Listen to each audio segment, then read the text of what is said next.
All right, so this week's readings were on individual differences. We talked about grit. We talked about self-monitoring. I'm going to start by talking a little bit about self-monitoring, and in particular, some of the personnel selection implications of that. And I don't. I hope nobody took away from that article that you should hire high self-monitors. That is, self-monitoring is a tool to evaluate people, and there are times when you would want somebody who's high in self-monitoring, and times when you would want somebody low in self-monitoring. Um, that's not the case for grit, which I'll get to in a second, but for high self-monitoring, think about somebody in a position of sales, right? Somebody who would intuitively adapt and adjust themselves to a potential customer. That seems like that would be a strength in that context. You can also imagine contexts where you would want somebody who's low in self-monitoring. So think about a situation where you might have maybe an office somewhere where the culture is bad, where you've got maybe people are take the job not very seriously, or they're lax in their ethics.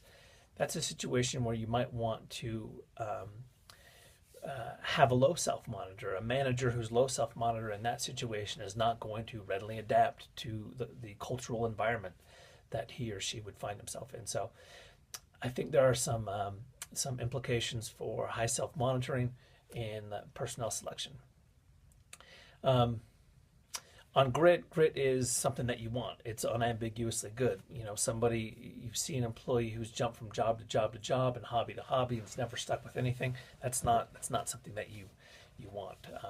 So grit is good in potential hires. But I think that for grit, the more interesting thing is in the application to our own lives and our own careers, right? Every time I read that article, I'm reminded of the importance of sticking to commitments and persevering, right? And you know, if just one of you who read this article decides to recommit and be more persistent, then this assignment will have been a huge waste because everybody could stand to be more persistent. Uh, so back to self monitoring.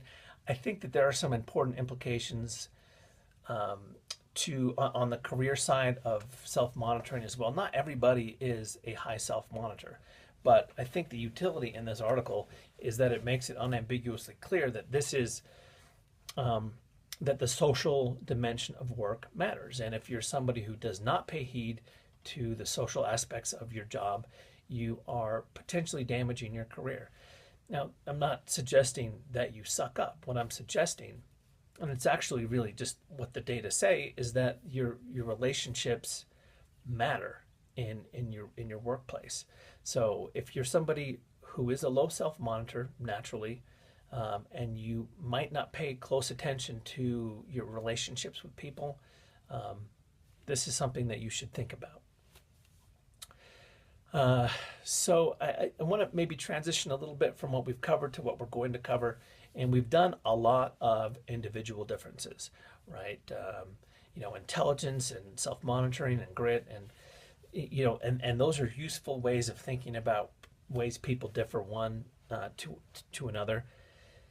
Um, but the other thing, what we're going to be looking at next is not individual differences, but things that people have in common just by virtue of the fact that we're all people, right? So the first thing we're going to talk about is sunk costs and the tendency to honor sunk costs.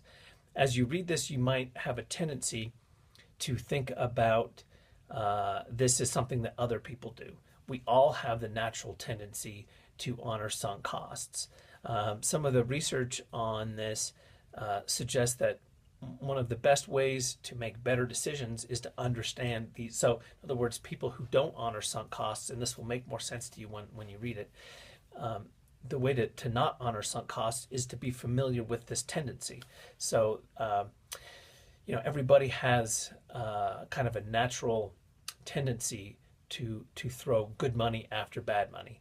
And this will all make a little bit more sense once you've read it. The thing that I want to make clear up front is that this is not just something that other people do.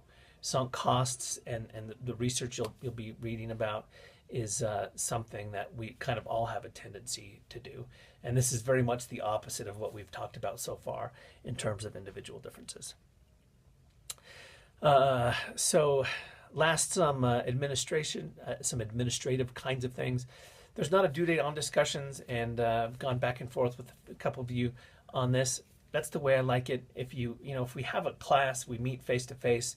I don't mark something on a clock that says at this particular moment we're done discussing. In a face-to-face class, we end the discussion when it's time to move on, and I like that. And part of the reason is, when you set a due date for discussion online, what you get is people throwing up a bunch of crap at the last second, and that's not a discussion. People aren't reading what other people have to say, and so I like not having a due date, and while I appreciate the input, I'm not going to change that particular policy. That said, most of the people who would suggest that are probably not watching this video. You are watching this video. I appreciate that. You have found the yellow Easter egg, so send me a message, and that's going to be worth a couple points. This also has a 1-week expiration date. I think I may have given a few too many points. That was worth, the green Easter egg was worth maybe a little bit too much, but you'll get some points for the yellow Easter egg. I guess that's it. Thanks for paying attention.